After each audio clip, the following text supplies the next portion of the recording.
নূহ আলাইহিস সালাম দাওয়াত দিতে দিতে এক টানা 950 বছর পর্যন্ত দাওয়াত দিলেন।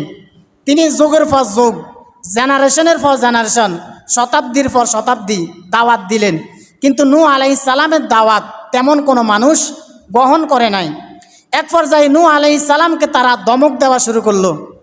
তারা বলতে লাগলো, ক্বালু লা ইল্লাম তানতাহি ইয়া নূহু লাতাকুনান্না মিনাল মারজুমিন।